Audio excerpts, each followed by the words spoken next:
अस्सलाम वालेकुम नाज़रीन, आप देख रहे हैं प्रोग्राम ज़राअतनामा और मैं हूं आपकी मेज़बान साइमा शफ़क़त। नाज़रीन, जैसा कि हम सब जानते हैं कि सूबा पंजाब में गंदम की फसल पक के तैयार हो चुकी है और आज के प्रोग्राम में हम बात करेंगे गंदम की कटाई, गहाई और ज़ख़ीरा में काश्तकारों को किन एहतियाती तदाबीर पर अमल करना चाहिए। और इसी मुनासबत से आज हमने अपने स्टूडियो में दावत दी है डॉक्टर जावेद अहमद को। डॉक्टर साहब, अपने प्रोग्राम में मैं आपको खुशामदीद कहती हूँ। जी वेलकम। सबसे पहले डॉक्टर साहब, मेरा आपसे ये सवाल है कि गंदम की कटाई का मौजू वक्त क्या है और क्या अलामात हैं जिससे काश्तकारों को ये पता चल जाए कि ये फसल इस वक्त पक के तैयार हो चुकी है। इसमें यह है कि हम कैलेंडर के हिसाब से डेज़ नहीं मेंशन करेंगे कि जी कौन सा मौजू वक्त है, क्योंकि ये डिपेंड करता है टेम्परेचर पे। तो अगर टेम्परेचर माइल्ड रहता है तो थोड़ी सी हार्वेस्टिंग डिले हो जाती है, अगर अब्रप्ट हाई चला जाता है तो जल्दी होती है। तो उसके लिए हमें सबसे पहले ये देखना है कि हमारी क्रॉप जो है वो प्रॉपरली मैच्योर हो गई है, जिसके उसका यह है कि उसमें दाने में नमी का तनासब 10% के अराउंड होना चाहिए। तो वो जाहिर है कि फार्मर के लिए मुश्किल है 10% नमी देखना, तो उसके लिए आसान सा एक देसी तरीका है कि गंदम के सिट्टे में से दाना निकाल के उसको दांत के नीचे तोड़ें। अगर वो बाकायदा कटक की आवाज़ से टूटता है तो इसका मतलब क्रॉप अब रेडी है हार्वेस्ट करने के लिए। क्योंकि क्रॉप को ज़्यादा जल्दी हार्वेस्ट कर लें तो नमी ज़्यादा होने की वजह से फिर स्टोरेज में प्रॉब्लम आती हैं, जिस दानों में नमी ज़्यादा हो उसको कीड़े मकोड़े ज़्यादा लगते हैं।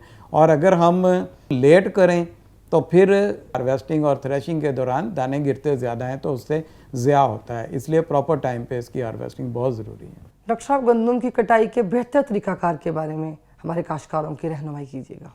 जैसे जैसे लेबर की कमी आती गई है, हम जो मशीनी बर्दाश्त उसकी तरफ चले गए हैं। लेकिन इस साल के लिए मैं ख़ुसूसी तौर पे कहूँगा कि चूँकि बारिशें ज़्यादा हुई हैं, फसल ज़्यादातर गिरी हुई है, तो ज़्यादा बुरे तरीके से जो गिरी हुई फसल है उस पे कंबाइन हार्वेस्टर के इस्तेमाल से इस साल हमें इज्तनाब करना है। क्योंकि ज़्यादा गिरी हुई फसल जो है वो कंबाइन हार्वेस्टर उसको प्रॉपरली हार्वेस्ट नहीं कर पाता और वो नुकसान ज़्यादा होता है। तो इसलिए फार्मर भाइयों को चाहिए कि इस साल कोशिश करें कि कटाई जहाँ पे ज़्यादा लॉजिंग है वहाँ पे हाथ से की जाए और एहतियात की जाए कि जो ज़्यादा दाने फील्ड में गिरे ना, प्रॉपर तरीके से उसको हार्वेस्टिंग हो सके। मशीन में ये ज़रा मुश्किल है। तो लेकिन जहाँ पे फसल खड़ी है वहाँ पे कंबाइन हार्वेस्टर एक अच्छी ऑप्शन है, क्योंकि उससे टाइम की बचत होती है, जल्दी हार्वेस्टिंग हो जाती है और फसल खैरियत से घर में आ जाए। ये सबसे पहली प्रायोरिटी होती है किसान की आजकल। डॉक्टर साहब, गंदम की कटाई के दौरान अगर बारिशें हो जाएं तो काश्तकारों को फिर किन एहतियाती तदाबीर पर अमल करना चाहिए? उसमें हमें एहतियात ये करनी है कि मौसम की पेशगोई को मद्देनज़र रखें। कटाई करते वक्त अगर बारिश हो रही है तो फ़ौरन कटाई का अमल रोक दें, क्योंकि खड़ी फसल जो है उसका नुकसान कम है, जो कट के पड़ी हुई पे बारिश होती है उसका नुकसान ज़्यादा होता है। इसी तरह चाहिए हमें आजकल के ना वो जो कटाई के बाद पूले बनाने हैं वो थोड़े छोटे साइज़ के बनाएं और सिट्टों का रुख एक तरफ को रखें।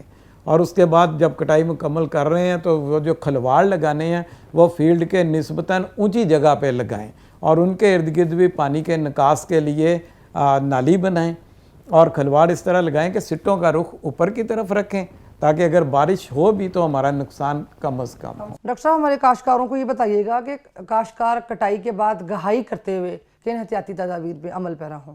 चूँकि ये हमने थ्रेशिंग भी मैकेनिकल थ्रेशर से करना है तो उसको भी हमने पहले से सर्विस करवाया हुआ होना चाहिए। उसकी टिप्स वगैरह चेक करें घिसी हुई तो नहीं है और उसके पंखे की स्पीड मुनासिब तरीके से सेट करें, ताकि ना तूड़ी दानों में जाए और ना ही दाने जो हैं वो तूड़ी में जाएं। तो इसी तरह से देखें कि उसमें कोई ऐसा फॉल्ट तो नहीं है जिसकी वजह से दाने टूट रहे हों, क्योंकि अगर थ्रेशर दाने तोड़ रही है तो एक तो वैसे उसका नुकसान है, क्वालिटी मुतासर होती है, दूसरा स्टोरेज के दौरान जो टूटे हुए दाने हैं उन पे कीड़ों मकोड़ों का हमला ज़्यादा होता है।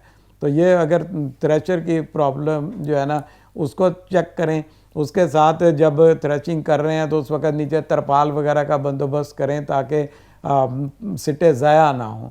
तो इस तरह की छोटी छोटी एहतियातें करके हम थोड़े थोड़े करके दाने बचाएं तो ये बहुत ज़्यादा बन जाते हैं। और अगर हम छोटे छोटे पॉइंट्स पे ध्यान नहीं देते तो ये नुकसान बढ़ते बढ़ते बहुत ज़्यादा हो जाता है। डॉक्टर साहब, ये गहाई के बाद गंदम को घरों और गोदामों में ज़ख़ीरा करने के लिए काश्तकारों को किन एहतियाती तदाबीर पे अमल करना चाहिए?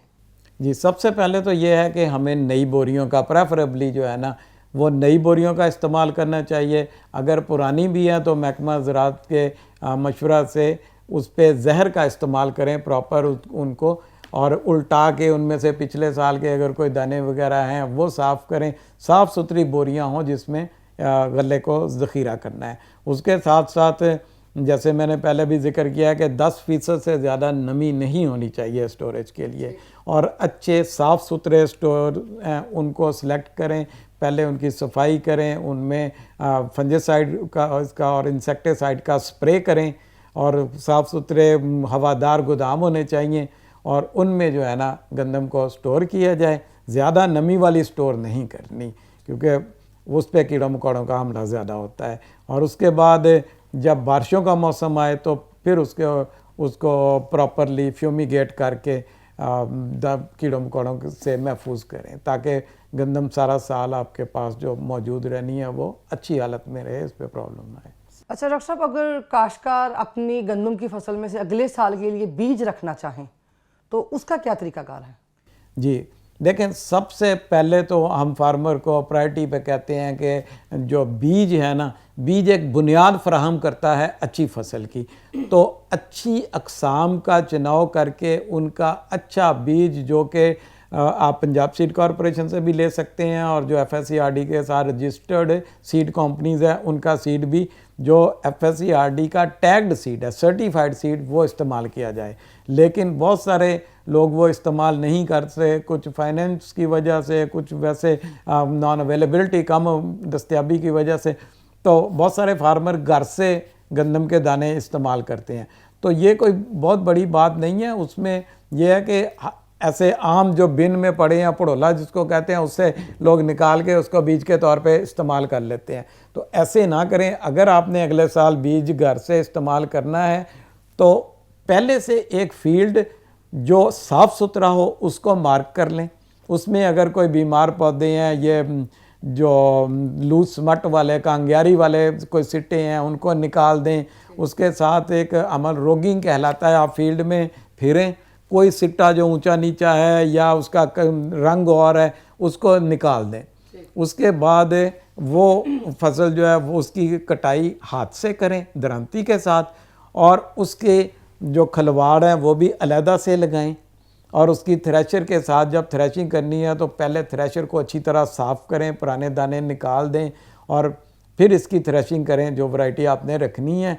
और उसमें भी फिर आप 1-2 बरियां जो है पहले उसके दाने इस्तेमाल ना करें, सीड के लिए ना रखें, और बाद में ना आप अलहदा से बोरियां जो हैं वो भर लें उनकी, और उन बोरियों के ऊपर उसी वक्त किस्म का नाम लिख दें, और उसको फिर अच्छे तरीके से, जैसे मैंने पहले जिक्र किया है, साफ़ सुथरे स्टोरों में स्टोर करें, और उसकी बजाई से पहले ग्रेडर से ग्रेडिंग कर लें। तो ये जो आप ऐसे घर से सीड तैयार करेंगे वो तकरीबन सर्टिफाइड के करीब करीब होगा, मिलता जुलता। तो इससे जर्मिनेशन अच्छी होगी, फसल अच्छी आएगी। डॉक्टर साहब, प्रोग्राम के आखिर में आप हमारे काश्तकारों को गंदम की कटाई, गहाई और ज़ख़ीरा के हवाले से क्या पैगाम देना चाहते हैं? मौसम को ज़रूर मद्देनज़र रखें। बारिश आ जाए तो कटाई रोक दें, छोटे खलवाड़ लगाएं और ऊंचे फील्ड में लगाएं, सिटों का रुख ऊपर की तरफ रखें। थ्रेशर और कंबाइन की जो है ना वो मेंटेनेंस ज़रूर देखें। अगर ये छोटी छोटी एहतियातें करेंगे तो फिर कोई वजह नहीं कि कोई भी चोर हमारी गंदम में से चुरा के ले जाए कुछ। डॉक्टर साहब, आपकी तशरीफ़ आवरी का बहुत शुक्रिया। आपने अपने कीमती वक्त से हमारे लिए वक्त निकाला। उम्मीद करती हूँ नाजरीन आज का प्रोग्राम आपके लिए मुफीद साबित होगा। मज़ीद मालूमात और रहनुमाई के लिए हमारा यूट्यूब चैनल ज़राअतनामा सब्सक्राइब करें और अपना फ़ीडबैक अपने कमेंट्स के ज़रिए हम तक पहुँचाते रहें। दोबारा मुलाकात होगी एक नए मौजू के साथ। अपने मेज़बान को इजाज़त दीजिए। अल्लाह हाफ़िज़।